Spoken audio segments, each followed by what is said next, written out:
À force de route, on finit par atteindre.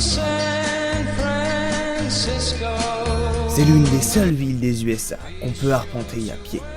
C'est qu'elle n'a pas eu beaucoup de place pour se développer. Elle est calée sur une petite péninsule et le relief a bloqué son expansion. La ville a été construite sur 43 collines. Donc forcément, il y a quelques volets d'escalier et rues incurvées. Mais qui a eu l'idée de mettre une ville ici? Abonne-toi. Il y a eu un bruit, non? Ça devait être le vent. Après que James Marshall ait trouvé de l'or dans le coin en 1848, ça a été la ruée vers San Francisco. En quelques années, la ruée vers l'or californienne va transformer un petit village de pêcheurs en une ville internationalement connue. Est-ce que vous avez déjà entendu parler d'Ellis Island? C'est l'île où arrivaient les migrants européens pour pouvoir coloniser les États-Unis. Vous imaginez bien que sur la côte ouest, il y avait un système similaire.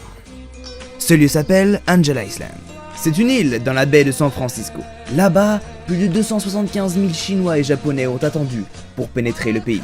Ils pouvaient y rester plusieurs mois. Les premiers Chinois sont venus en 1848. Ils fuyaient la famine et la guerre de l'opium. La guerre de l'opium, laissez-moi vous expliquer. Les Anglais achetaient du thé aux Chinois. Les Chinois se sont enrichis et les Anglais ont voulu récupérer leur argent. Ils ont donc vendu de l'opium, une drogue, aux Chinois. Le gouvernement chinois a voulu interdire cette drogue, mais les Anglais n'étaient pas d'accord. C'est là que la guerre est survenue. Abonne-toi. Ainsi, San Francisco est devenue la plus grande ville chinoise non asiatique après New York.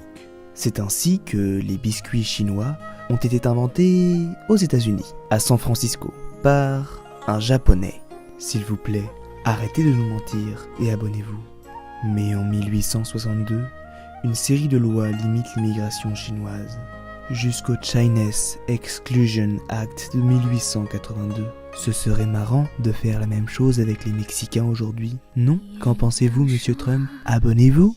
Entre 1933 et 1937, lors de la construction du Golden Bridge de San Francisco, cette main-d'œuvre chinoise a certainement été bien utile.